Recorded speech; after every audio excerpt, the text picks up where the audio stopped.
Iya, selamat siang Bapak Ibu. Iya, ini adalah hari yang ke-10 di tahun yang ke-2021. Ya, saya mengingat dulu sekitar tahun 90-an ada itu sinetron di TV.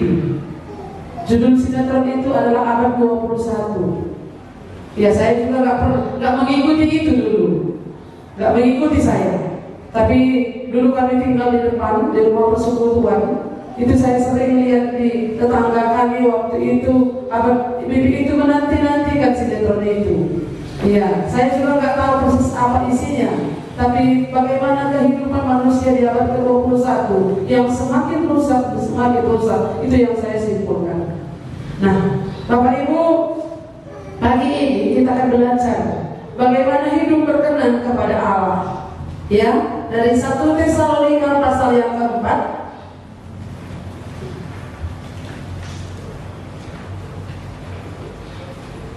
1 Tesalonika pasal yang keempat. Kita akan bisa lihat Alkitab kita. Juga ada di kertas ini juga ada, dan di layar juga ada. Nah, untuk hidup berkenan kepada Allah itu bukanlah hal yang gampang. Ya, berkenan di hati orang tua pun kadang-kadang kita bisa meleset. Ya, berkenan hidup di hati orang lain, di hadapan istri, di hadapan suami, itu pun kadang bisa meleset. Justru lagi berkenan di hadapan Allah. Tentu pengenalan kita akan Allah harus dulu mengerti kita benar, dan kita sungguh-sungguh mengenal siapa yang akan kita puji, siapa yang akan kita sembah, siapa yang kita hormati, siapa yang kita layani. Kalau kita mengenal Dia satu-satunya Tuhan, dan inilah Tuhanku, maka pasti kita akan bisa menyembah Dia dengan benar. Dia adalah Tuhan dan Juru Selamatku. Dia adalah Raja di atas segala raja. Dia adalah Allahku. Maka kita tidak akan pernah tanggung-tanggung untuk mengikut Tuhan kalau kita mengenal Dia. Minggu yang lalu saya mengawali tahun ini dengan satu firman Tuhan. Keinginan hatiku mengenal Dia.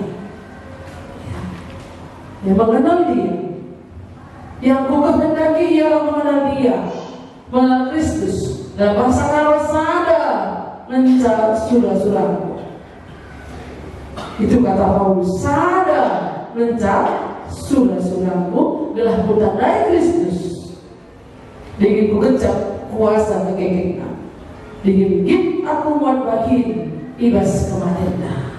Artinya di sana adalah keinginan hatiku, kerinduan hatiku adalah mengenal Kristus, satu-satunya Tuhan. Mengenal Kristus, Juru Selamat, Raja yang sudah datang ke dalam dunia untuk menyelamatkan saya dari dosa, dan untuk membersihkan saya dari dosa, menjadikan saya intan permata di mata Tuhan. Itulah yang ku ingini. Itulah yang kita ingini. Mengenal Dia, satu-satunya Tuhan. Tidak ada Allah yang lain. Tidak ada penyembahan kepada yang lain. Tidak ada pujian kepada yang lain. Tidak ada penghormatan kepada yang lain selain di dalam nama Yesus. Pengenalan akan Tuhan. Dan ku kejap kuasa kegagalannya. Ku rasakan kuasa kebangkitannya. Bahwa Dia bangkit untuk memberikan hidup bagiku. Bahwa Dia bangkit, bahwa saya juga nanti tidak akan selamanya mati, tapi akan mengalami kebangkitan juga, dan bertemu dengan Dia, dan mengalami kuasa kematian, penderitaan Yesus. Orang percaya hidup di bumi ini harus ikut memikul salib, menderita bersama dengan Tuhan Yesus. Ya, kalau tadi Bapak Niko mengatakan bagaimana pergumulan di kantor bersama dengan atasan dan bawahan, hanya oleh karena Tuhan kita bisa mengerjakan itu. Dan apapun yang kamu kerjakan, yang kamu lakukan, lakukanlah itu seperti untuk Tuhan, bukan untuk manusia. Kemarin sedikit saya singgung tentang 8 etos kerja. Salah satunya di sana adalah kerja itu adalah ibadah. Apapun pekerjaan saudara, itu adalah ibadah saudara. Anggaplah itu sebagai satu ibadah kepada Tuhan. Dari respon kita, apapun yang kita lakukan, ke ladang kita, babat kita, lembur kita, itu adalah untuk Tuhan kita lakukan. Ini adalah ibadahku, sehingga aku bisa menghormati pekerjaan ini, menghormati majikan kalau memang kita punya majikan, menghormati pemimpin kalau memang kita punya pemimpin, menghargai hasil karya daripada Bapak kita. Segala sesuatu lakukanlah untuk Tuhan. Iya. Jadi Bapak Ibu saudara-saudara, hari ini kita akan belajar kembali dari kitab Tesalonika pasal yang keempat. Mari kita lihat 1 Tesalonika pasal yang keempat. Ini adalah nasihat. Nasihat. Biasanya kalau nasihat itu untuk satu pelanggaran. Kalau ada pelanggaran, maka perlu dinasihati. Kalau ada hal-hal yang tidak benar, perlu dinasihati. Tapi kali ini bukan seperti itu. Mengapa Paulus menasihatkan hal ini? Kalau kita lihat dalam terjemahan yang lain, itu ada dalam terjemahan yang lain, nasihat itu adalah menegaskan kembali. Ditegaskan. Bukan berarti kalau mereka itu sudah mengalami kesalahan demikian, tetapi supaya mereka tidak terjerumus ke dalamnya. Itu maksudnya. Mari kita lihat ayat 1. Akhirnya saudara-saudara, kami minta dan nasihatkan kamu dalam Tuhan Yesus. Kamu telah mendengar dari kami bagaimana kamu harus hidup supaya berkenan kepada Allah. Jadi jemaat ini sudah banyak mendengar dari Paulus lewat suratnya. Karena kalau langsung waktu itu hanya pertemuan 3 kali sahabat.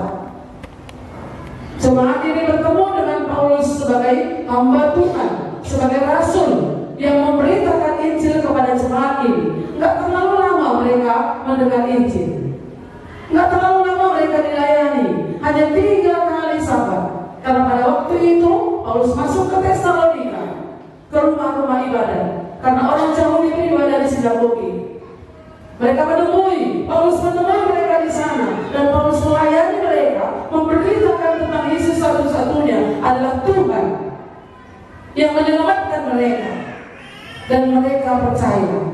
Orang-orang dalam sinagogi itu yang berlatar belakang agama Yahudi, mereka mengambil keputusan percaya kepada Yesus yang sudah bangkit dari antara orang mati. Itu yang mereka lakukan. Itu yang terjadi tengah-tengah jemaat ini. Dan jemaat ini akhirnya bertumbuh. Jemaat ini akhirnya satu dengan yang lain bersekutu. Inilah jemaat di Tesalonika ini. Banyak perempuan-perempuan juga yang mendengar berita ini. Mereka bersatu kawanan, bersatu persekutuan. Inilah gereja Tesalonika. Tapi gereja Tesalonika, jemaat Tesalonika menggema. Iman mereka menggema ke seluruh provinsi. Tesalonika itu adalah ibu kota daripada provinsi Makedonia. Tapi provinsi itu mereka mendengar iman mereka bergema, tersiar. Itu dari pasal 1 sudah dijelaskan. Maka dapat dikatakan di sana bahwa jemaat Tesalonika ini adalah jemaat yang merupakan teladan dari banyak pelayanan yang dilakukan oleh Paulus. Nah, mengapa Paulus menuliskan ini? Mengapa Paulus menasihatkan ini? Bukan berarti bahwa jemaat Tesalonika itu sudah terjerumus dalam dosa seksual atau percabulan tangan. Bukan berarti mereka tidak kudus dalam hubungan suami dan istri. Bukan berarti mereka tidak kudus dalam hubungan pergaulan muda-mudi, tidak. Sama seperti kita orang kafir, penyembah berhala. Di mana ada penyembahan berhala, maka dosa seks di sana bisa tinggi. Ya, ini sering kali terjadi. Oleh sebab itu Paulus menegaskan, bukan hanya sekedar menasihati, menegaskan kepada jemaat di Tesalonika bahwa kamu hal itu memang telah kamu turuti, sudah turuti. Tetapi baiklah kamu melakukannya lebih bersungguh-sungguh lagi. Itu yang dikatakan oleh Paulus. Hal itu sudah kamu turuti. Bagaimana hidup sebelum kamu mungkin. Tapi bagaimana kamu harus hidup bersungguh-sungguh lagi. Latar belakang hidup mereka, kota Tesalonika itu adalah kota pelabuhan di mana banyak persinggahan-persinggahan di sana. Sehingga kemungkinan para pedagang, para orang-orang yang punya potensi, orang-orang kaya bisa saja berlabuh di situ. Dan biasanya di kota pelabuhan ada banyak kehidupan gelap. Ya, itu yang terjadi. Tempat persinggahan. Saya beberapa tahun yang lalu kami pelayanan ke Kampung Antara. Lalu kami melewati satu persimpangan. Yang satu ini ke kanan, itu ke kanan. Bahwa kalau memang persimpangan kota-kota besar tertentu itu punya banyak potensi untuk hidup tidak mulus di situ. Itu latar belakang mengapa Paulus menegaskan ini kepada jemaat di Tesalonika yang sudah percaya kepada Tuhan, supaya mereka menjaga kekudusan hidup mereka. Tadi dikatakan malah apa? Karena inilah kehendak Allah, pengudusanmu. Kudus itu dalam bahasa Ibrani harus, yang artinya disendirikan, dipisahkan. Kalau orang yang kudus itu dipisahkan, disendirikan, diserahkan, berbeda dengan hidup yang lain, berbeda dengan cara hidup manusia yang lain. Mereka sudah dipanggil oleh Tuhan, sekalipun komunitas mereka tidak begitu banyak. Karena kadang-kadang untuk mencari komunitas yang benar ini gak gampang bagi kita. Tapi kalau semuanya bisa longgar, kalau longgar kan bisa masuk apa? Banyak masuk ya. Kalau baju kita longgar pun kadang-kadang semuanya bisa masuk. Tapi kalau pas di sini, makanya Tuhan Yesus bilang masuklah melalui pintu yang sempit itu. Karena lebarlah jalan menuju kepada kebinasaan. Kepada kebinasaan itu lebar. Maka kadang-kadang kita berpikir begini, yang kok gak bisa ya? Yang ini gak boleh, yang ini gak boleh, yang ini gak boleh. Kalau longgar itu, ya, kalau semua gak boleh, itu akan menuju kepada kebinasaan. Nah, yang diharapkan oleh Paulus kepada jemaat ini, supaya kamu hidup dalam kekudusan, supaya inilah kehendak Allah, pengudusanmu. Selain daripada kehendak Allah, supaya kamu percaya. Ini yang doktrin. Ya, doktrin itu sesuatu yang tidak boleh digabungkan. Sudah memang inilah kebenaran, kepastian. Doktrin tentang keselamatan hanya ada di dalam Kristus Yesus. Percaya kepada Tuhan Yesus pasti masuk surga, itu doktrin. Nah, jadi kehendak Allah yang sesungguhnya supaya setiap orang percaya kepadanya, ya, supaya mereka setiap orang berdosa ini percaya dan menerima Yesus sebagai Tuhan dan Juru Selamat. Sekali orang percaya, pasti mendapatkan keselamatan, surga pasti diberikan diri mereka. Nah, Paulus menekankan ini bukan berarti doktrinnya, tapi yang praktisnya setelah mereka percaya. Kadang-kadang kita sering kali jatuh dalam praktisnya. Kalau yang sudah, oh Yesus Juru Selamat, Yesus satu-satunya Juru Selamat, tidak ada Allah yang lain, bisa kita katakan, oh iya itu memang benar, dan aku tidak akan menggantikan apapun itu. Makanya kalaupun aku menikah harus dengan orang Kristen, kalaupun aku bekerja harus bisa aku beribadah, karena kita sudah pegang ini. Tapi yang praktisnya tadi bagaimana? Itulah yang diajarkan oleh Paulus. Karena mereka Paulus melihat potensi untuk hidup tidak kudus dalam lingkungan itu sangat besar. Maka dikatakan apa di sana? Yaitu supaya kamu menjauhi percabulan. Apa itu percabulan? Hubungan seks yang tidak resmi. Karena bagi mereka biasa membawa istri orang, biasa pergi dengan suami orang, biasa. Melakukan hubungan seks sebelum menikah biasa. Itu potensi-potensi yang ada. Sehingga Paulus menegaskan itu supaya kamu hidup dalam kekudusan, supaya kamu menjauhi percabulan, supaya kamu masing-masing mengambil seorang perempuan menjadi istrimu sendiri dan hidup di dalam pengudusan dan penghormatan. Justru untuk keluarga-keluarga juga. Hari ini ada banyak potensi untuk orang berbuat dosa. Ya. Jadi banyak hal yang terjadi di tengah-tengah keluarga yang tidak memiliki hubungan yang baik dengan Tuhan. Mereka mengikuti hawa nafsu mereka. Iya. Saya pernah sharing dengan seorang istri yang menceritakan bagaimana dia diperlakukan oleh suaminya dalam memiliki hubungan suami istri, suami dan istri. Suami ini memperlakukan istrinya sebagaimana yang dilakukan oleh orang-orang yang tidak benar ketika mereka menonton video-video porno misalnya, dan mengharapkan itu terjadi pada istrinya. Saya bukan mengatakan yang tabu kepada bapak dan ibu. Dan istri ini sangat merasa tidak nyaman bagaimana ini harus dilakukan. Dia bercerita kepada saya sebagai hamba Tuhan. Dia sudah mulai bingung. Jadi inilah percabulan itu, hawa nafsu. Kan hari ini juga potensi itu sangat banyak. Pergaulan yang bebas, internet, aplikasi-aplikasi handphone yang ada, yang membuat kita bebas. Gak perlu lagi beli, dulu kan beli apa namanya yang pas gitu. CD ya.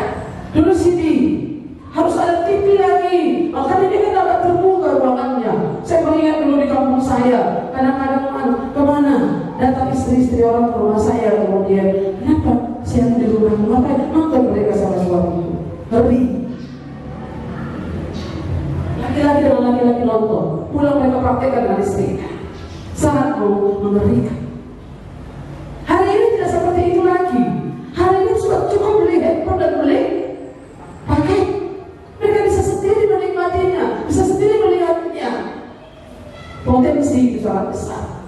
Dan inilah yang dilihat oleh Paulus itu. Sekalipun waktu itu belum ada internet di sana, tapi potensi itu sangat besar, sehingga mengingatkan kepada semua Tuhan supaya kamu hidup dalam kekudusan, menjauhi percabulan. Kalau ada keluarga, hiduplah dengan istrimu, dengan keluarga pasangan dengan penuh dengan kehormatan. Perkawinan yang kudus itulah yang Tuhan harapkan. Bapak Ibu saudara-saudara yang dikasihi Tuhan, jemaat ini bukan berarti mereka sudah melakukannya. Jika Paulus mengatakan seperti ini, tapi menegaskan kepada mereka supaya mereka menjauhi apa yang ada di sekeliling itu. Apa aplikasinya dengan kita hari ini? Bukankah di sekeliling kita juga hari ini potensi itu banyak?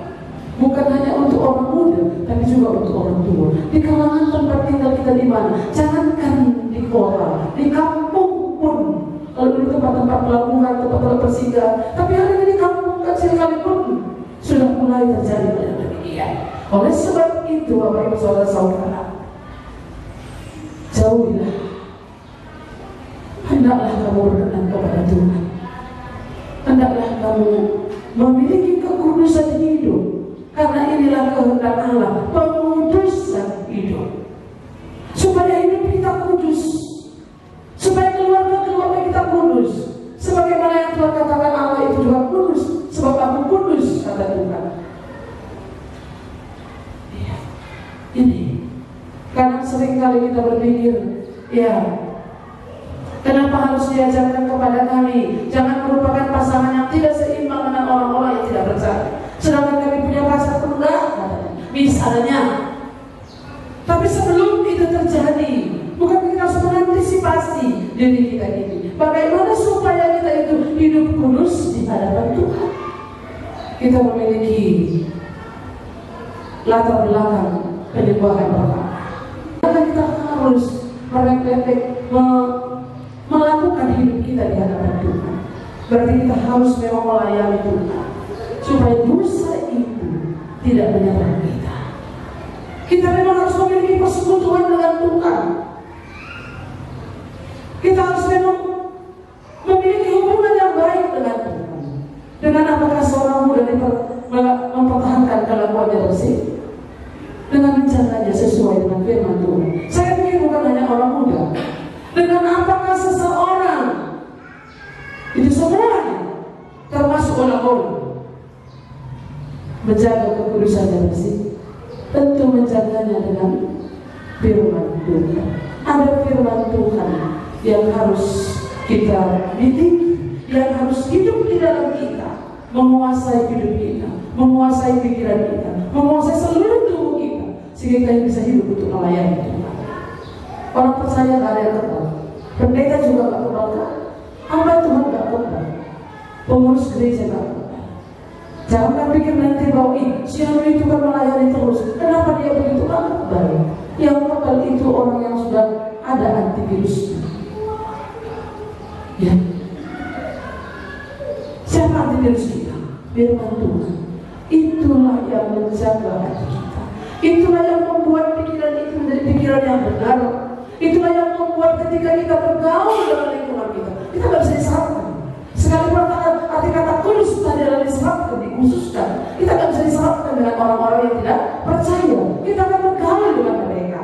Sama seperti hari ini, virus corona masih ada. Tapi kita nggak bisa serapkan diri kita. Aku nggak mau hidup dengan dia, nggak bisa. Terus berjalan berdampingan dengan virus hari ini. Tapi bagaimana kita menjaga diri kita? Kalau antivirus itu, kalau vaksin itu belum diberikan kepada kita, kita tidak akan bisa mengatakan aku tidak akan, aku kebal, nggak bisa. Tapi tetap kita akan berjaga-jaga. 3M katanya ya, memakai masker, mencuci tangan, menjaga jarak. Itu makanya kita boleh tetap ibadah kita seperti ini. Bukan berarti kita kebal, bukan berarti kita harus takut, nah, tapi kita harus mengantisipasi diri kita. Bagaimana kita hidup bersama, berkawan dengan orang-orang yang tidak mengenal Tuhan. Bukan berarti kita harus memisahkan diri dari mereka, tidak. Tapi bagaimana kita bergaul dengan mereka supaya kita tidak terkontaminasi dengan mereka. Kita harus menjaga diri kita, membuat batasan dalam diri kita. Firman Tuhan inilah yang akan menjadi kekuatan dalam hidup kita. Maka setiap orang percaya itu wajib punya persekutuan dengan Tuhan, bukan hanya 1 minggu sekali. Ini persekutuan kita. Tapi kita harus punya hubungan dengan Tuhan. Belajar firman Tuhan, bagaimana dari seorang anak Tuhan. Miliki persekutuan pribadi dengan Tuhan, miliki persekutuan dengan orang-orang percaya. Makanya ada ibadah kategori, ada pelayan pemuda, ada orang tua dan sebagainya. Ini yang harus dilakukan. Ada PA-PA. Ya, ini karena pandemi ini memang sulit untuk kita lakukan secara rutin. Selain daripada ibadah seperti ini. Bapak Ibu saudara-saudara yang dikasihi oleh Tuhan, kita perlu mendapatkan vaksinnya, itu adalah firman Tuhan, yang membuat kita bisa bertahan, yang bisa membuat kita bisa berjuang, yang bisa membuat kita melawan situasi yang ada. Situasi yang ada, potensi-potensi yang membuat kita jatuh ke dalam tidak kudus, hidup tidak kudus itu sangat besar juga hari ini. Bukan hanya dulu, hari ini pun sangat besar. Tapi mari kita belajar untuk tetap mengantisipasi diri kita dengan firman Tuhan. Lakukanlah ibadah dengan Tuhan, baik ibadah pribadi dan juga ibadah keluarga. Bawa keluarga saudara kepada Tuhan, merendahkan diri di hadapan Tuhan, supaya Tuhan berkarya dalam hidup kita. Itu bagian kita yang kita kerjakan, yang membuat kita bisa hidup benar dan berkenan kepada Allah. Apa yang harus kita lakukan? Hidup berkenan kepada Allah, menjauhi diri, bahkan bukan hanya menjauhi, meninggalkan, menjauhi diri, menjauhkan diri diri dari percabulan, menjauhkan diri dari kebiasaan-kebiasaan yang buruk dari orang lain. Iya, hari ini banyak sekali orang yang rusak. Bukan hanya perempuan, bukan hanya laki-laki, bukan hanya anak muda, orang remaja, anak remaja, bukan hanya orang tua, tapi anak-anak yang masih kecil pun sudah banyak yang rusak. Ada banyak istri-istri tidak puas dengan suaminya, tapi melakukan perzinahan dengan suami orang lain. Sangat mengerikan, sangat menajiskan. Kadang-kadang kita mendengar perkataan ataupun cerita, oh suami si anu pergi dengan istri si A, si A pergi dengan suami si anu, iya, lalu pulang lagi, kan mengerikan. Pulang lagi, kembali lagi kepada suaminya. Terjadi hal yang seperti itu. Potensi yang itu ada di sekeliling kita, yang Tuhan ingatkan kita lewat surat Rasul Paulus ini, supaya kamu menjauhi percabulan. Bagaimana supaya kita hidup kudus? Inilah kehendak Allah, inilah hidup yang berkenan kepada Allah, supaya kita menjauhi percabulan itu.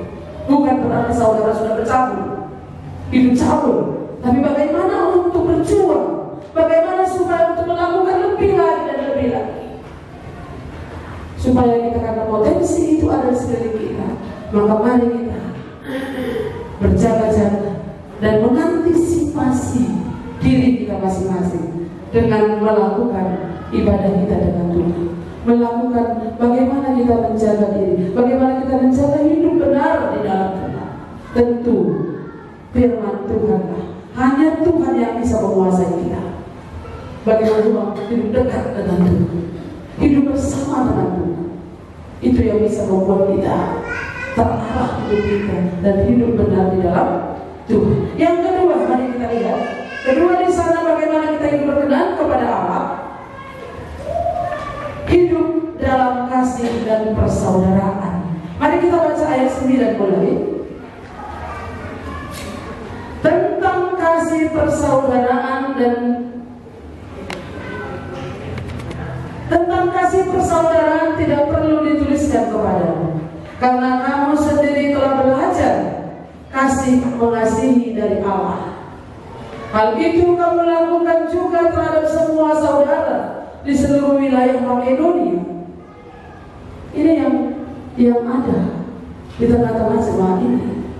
Apa kata Paulus? Tidak perlu aku menuliskan itu lagi, karena jemaat ini mereka memiliki kasih dari Allah, kasih Allah yang rela berkorban, kasih Allah yang tidak terbatas, kasih yang mengalir dalam hidup mereka, membuat mereka menjadi berkat, membuat mereka menjadi contoh, membuat mereka menjadi teladan bagi orang-orang lain. Karena iman mereka, kasih mereka menggema ke seluruh wilayah Makedonia dan Akaya. Itu dicatat dalam pasal 1. Jemaat Tesalonika ini imannya menggema, kasih mereka menggema, ya. Iman mereka, kasih mereka, pengharapan mereka kepada Tuhan, sehingga mereka menjadi jemaat teladan. Ini yang dimiliki oleh jemaat ini. Mereka memiliki kasih yang Allah berikan bagi mereka. Kasih Kristus itu mengalir dalam hidup mereka, sehingga sekalipun mereka dianiaya, sekalipun mereka mengalami kesulitan, memang secara real tidak dituliskan di sini apa yang kesulitan jemaat ini. Terbelakang hidup mereka. Oleh karena orang banyak penyembahan berhala, saya bisa memberi contoh dalam hal itu. Bagaimana dengan hidup kita hari ini juga? Kalau kita berpihak kepada Tuhan, pasti orang lain juga yang belum sama imannya dengan kita pasti akan mengucilkan kita. Ya, contohnya, kalau ada penyembahan berhala, praktek penyembahan berhala misalnya, Kita sudah tahu bahwa firman Tuhan, jangan ada padamu Allah lain di hadapanku. Jangan membuat apapun yang ada di langit dan atas di langit di atas dan di bumi di bawah. Tapi akulah Tuhan Allahmu. Yesus satu-satunya Tuhan yang layak untuk menerima penghormatan dan penyembahan. Tapi kalau kita ikut dalam praktek kuasa kegelapan misalnya, dulu kita ditebus dari situ.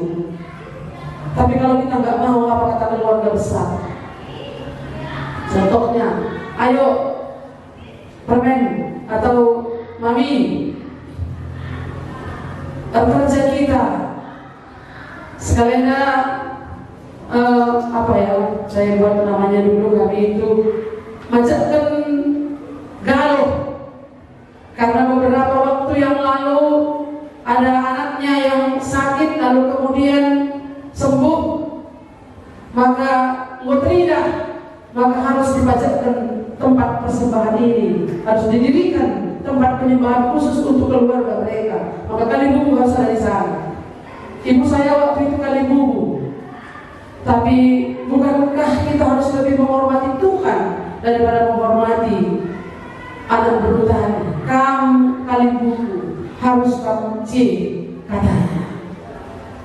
Apa yang harus kita lakukan? Kalau kita bertahan dengan itu pasti akan dikucilkan oleh orang.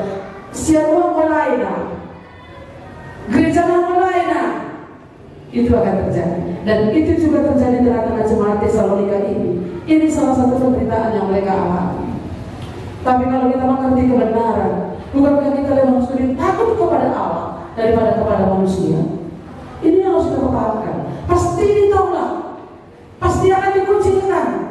Tapi inilah satu bagian daripada bagaimana kita memikul salib bersama dengan Kristus, hidup yang berkenan kepada Allah, hidup dalam pengurusan, hidup dalam kasih persaudaraan. Dan kasih persaudaraan mereka ini tersebar di seluruh wilayah Makedonia. Mereka sudah tahu, Paulus sudah tahu akan hal itu. Tapi kasih itu harus dipertahankan dan harus semakin giat lagi, semakin bersungguh-sungguh lagi, supaya kamu bisa menjadi teladan dan menjadi berkat bagi orang lain. Saudara sudah menerima kasih Allah. Saudara mungkin selama ini sudah berbelas kasihan. Saudara mungkin selama ini sudah melakukan kasih kepada orang lain. Sampai kapan? Kasih Allah itu tidak terbatas. Berapa kali kita melakukan hal yang baik itu? Berapa kali kita harus mengampuni? Apa kata Tuhan Yesus? Berapa kali? Berapa kali? 7 kali 70 kali. Artinya itu apa? Bukan 490 kali. 7 kali itu 490, bukan 490 kali. Tapi yang penting itu adalah angka 7, adalah angka yang sempurna.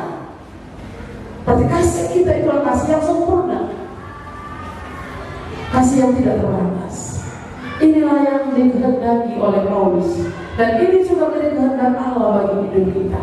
Bagaimana kita hidup sebagai saudara yang mengasihi, saling mengasihi satu dengan yang lain.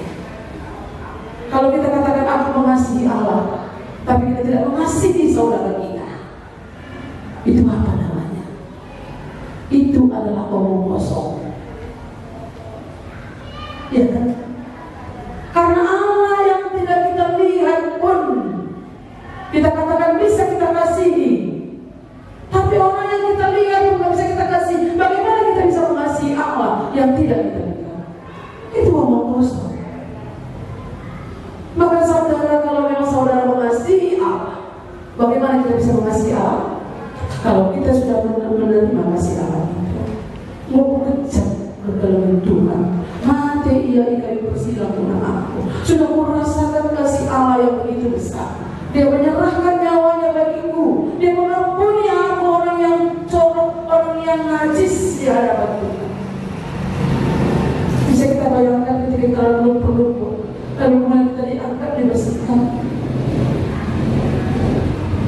Kita berdaki, anak kita dalam lumpur, dia sudah kubang-kubang di situ. Mari aku, mari. Kita mandikan, kita siram, kita kurus kita kasih sabun lagi supaya anak ini wangi. Lalu kita elap dia dan keringkan badannya. Akan mungkin kita pakaikan baju yang kuman, kan begitu ya. Tapi kita akan pakaikan baju yang bersih kepada dia. Dan kita mencium memeluk anak ini. Udah wangi kan aku? Inilah kasih Allah yang sudah mengangkat kita dari lumpur dosa, yang memberikan menjadikan kita intan permata di mata Tuhan, yang membuat kita berharga, bernilai di mata Tuhan. Saya tak punya nilai hidup di bumi ini, tapi hanya di dalam Tuhan saya punya harga. Karena Tuhan berkata, kau berharga di mataku. Seringkali perkataan kita pun tidak didengarkan oleh orang lain. Seringkali pendapat kita pun tidak diterima oleh orang lain. Bahkan anak-anak sendiri pun tidak menerima pendapat kita sebagai orang tua. Tapi bukankah bernilai di mata Tuhan? Itulah kasih Allah yang sudah mengalir dalam hidup kita. Dan itulah dasarnya kita memiliki kasih persaudaraan ini. Saudara di dalam Tuhan harus kita kasihi itu terlebih dahulu, baru kemudian kepada semua orang. Saudara dalam Tuhan, ada orang berkata seperti ini, kalau orang yang belum mengenal Tuhan, aku bisa mengasihinya, katanya. Statement itu sudah dikeluarkan dari mulutnya, bukan perkataan saya, tapi perkataan orang tertentu. Kalau orang yang tidak mengasihi Tuhan, orang yang tidak mengenal Tuhan, orang yang belum bertobat, aku bisa mengasihi mereka.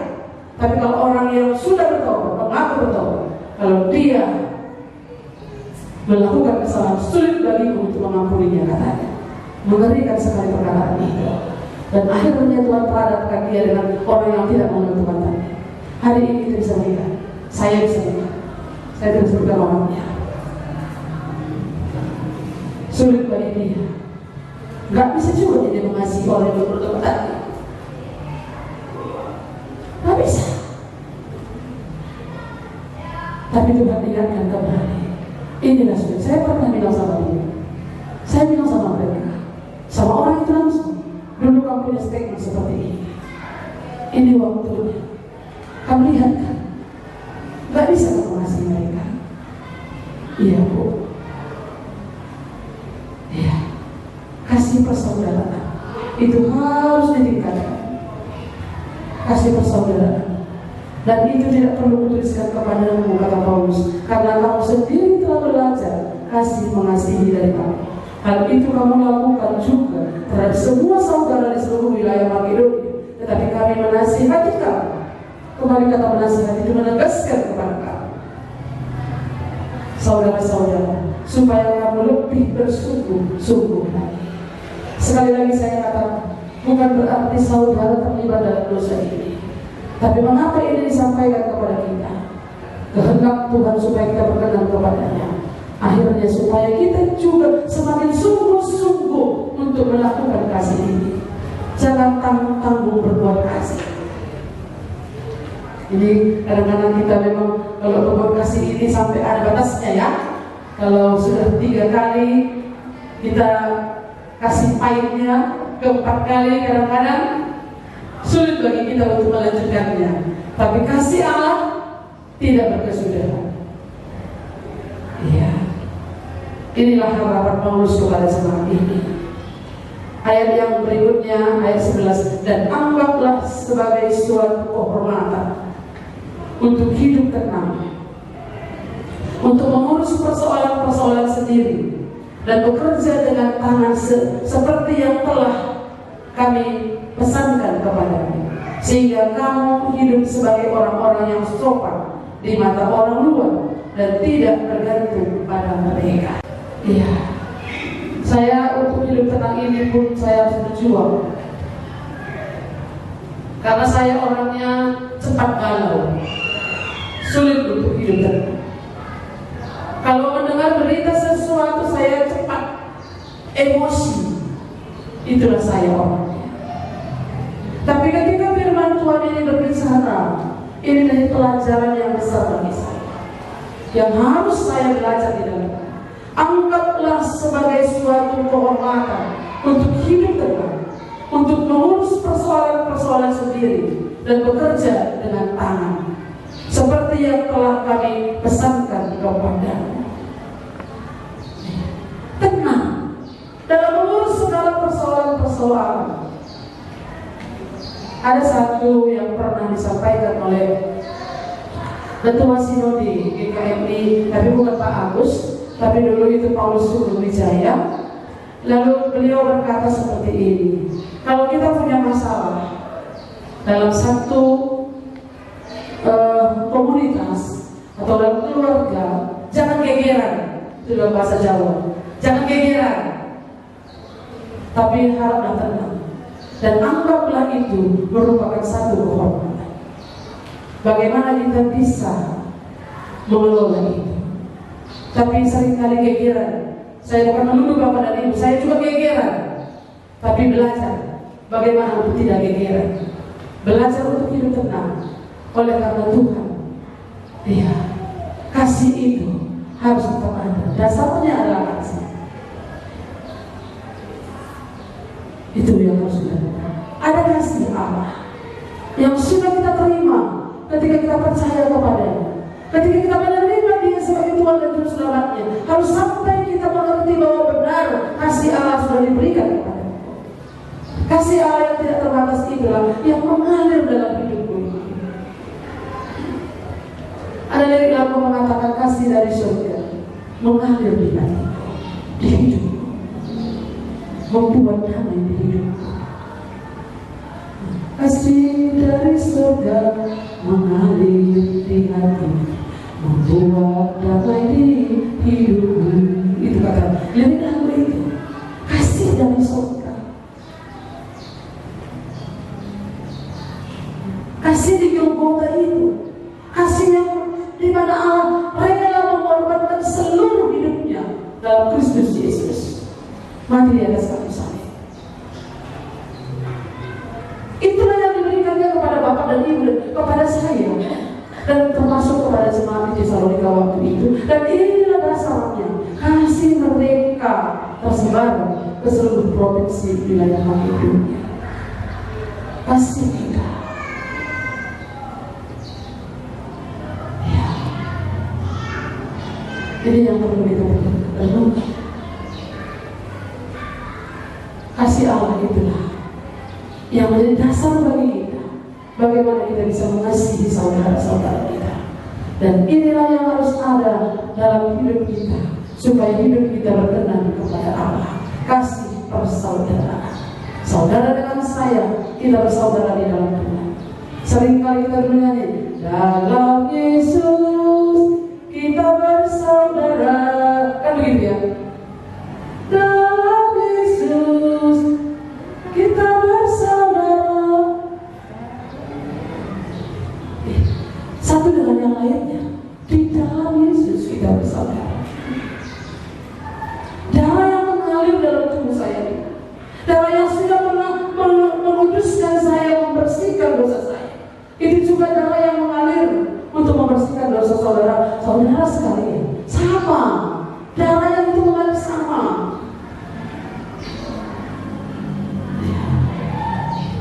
Saya ingat dulu pernah waktu kematian saudara kita, almarhum Mama Daniel Sitorus waktu itu. Kemudian waktu itu memang orang-orang percaya, anak-anak Tuhan yang banyak mengambil bagian, mengambil peran di situ. Lalu kemudian keluarga besar dari pihak mereka, terima kasih.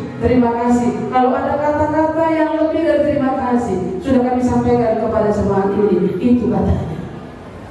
Tapi kemudian Pak Bangun waktu itu saya rasa untuk menyambut kembali perkataan mereka. Kenapa kali ini itu adalah karena kasih. Saya ingat kali kata Pak Bangun waktu itu, darah yang membersihkan dosa kami ini dan darah yang membersihkan saudara yang sudah dipanggil oleh Tuhan itu adalah sama, darah Kristus itu. Itulah yang membuat kami melakukan hal ini. Dasarnya adalah kasih.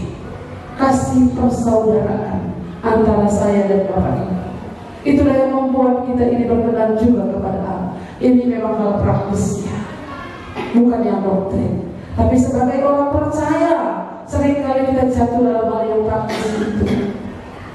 Kalau memang dibilang bukan Yesus dalam itu bisa kita bertahan sampai besok, bukan sampai malam saja. Sampai besok kita bisa mempertahankannya, bahwa Yesus pasti jalan ke surga satu-satunya. Tapi hal yang praktis ini kadang-kadang banyak kita gagal. Dan sebab itulah Paulus kembali menegaskan kepada jemaat di Tesalonika ini, supaya mereka tetap hidup kudus dan hidup dalam kasih persaudaraan antara satu dengan yang lain, dan berdogma sampai kepada sekitar mereka, supaya mereka bisa menjadi berkat dan menjadi kesaksian bagi umat. Saudara yang dikasihi Tuhan, umat Tuhan yang sudah percaya kepada Tuhan, bagaimana supaya iman kita bisa berkembang? Bagaimana supaya iman kita ini bisa menjadi saksi Tuhan di lingkungan di mana kita ada? Satu, jauhkanlah diri dari pencabulan, hiduplah kudus. Dan yang kedua itu adalah hiduplah oleh karena kasih Allah. Mari kita berdoa.